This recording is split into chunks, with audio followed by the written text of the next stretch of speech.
In almost every historic neighborhood in the U.S., there's a plaque telling you what happened there. But what happens if there's no plaque and the buildings that once stood there are no longer there? I found out about an effort that's underway in Colorado to save historic buildings with ties to Black history and to save the stories within them. The unmistakable sound of the saxophone blares out onto Welton Street and mingles with the smell of fresh coffee brewing at Rice's Tap Room. To this day, Denver's historically Black neighborhood, 5 Points, conjures up memories of decades gone by. But those memories and the buildings that hold them are fading. The pedal shop we've lost down here. And may never be recovered.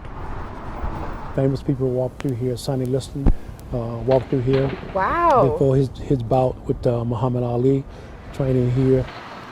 Documentary producer and director Donnie Betts has spent years collecting stories of the people and places that used to line the 4 streets that form the 5 Points. So I was contacted by the Architectural Foundation of Denver to do a walking tour about the buildings, the history of the buildings. Because as I like to say, these buildings, if the walls could talk, those are the stories that you really would enrich your lives. As we walk around 5 Points, Betts knows a story about nearly every building. What are some of the buildings that really stood out to you while you were doing this research? It was the first fire station that had an all-Black fire crew. And then there was another one that's now a wellness center. And that was the mortuary, Douglas Mortuary, that was founded by Frederick Douglass's 2 sons. So now it's a wellness center. Is that where Urban Sanctuary is now? That's Urban Sanctuary. Wow, that's incredible. Yeah, exactly. I know that unfortunately we've lost a few buildings. Yes. Can you talk to me about a few of the buildings we've lost? Well, there's one is just the address. I don't think even the address is there now. 2601 Welton, and that was a radio pharmacy. Terry Gentry is like the historian that we all would like to be. She's connected to that, you know, through her grandparents.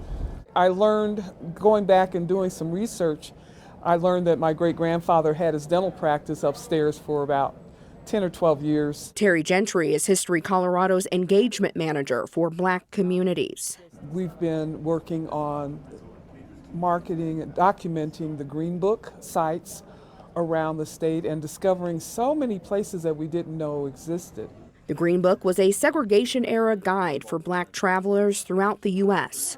The book listed businesses that would be welcoming and, more importantly, safe for Black Americans to patronize in every state. We are in danger of losing a lot of places because the challenges that people face in preserving them. It's a proactive move on History Colorado's part to make sure that we're not losing a lot of these places. What are some places or stories that have been revealed so far that really stick out to you? One of the places was down in Pueblo, Colorado, one of the hotels that allowed us to stay there when we were traveling, when the Green Book was popular back in the early half of the 20th century. Using the Green Book and word of mouth as our guide, we're hitting the road this February. Going all over Colorado to explore historic places with significance to Black history.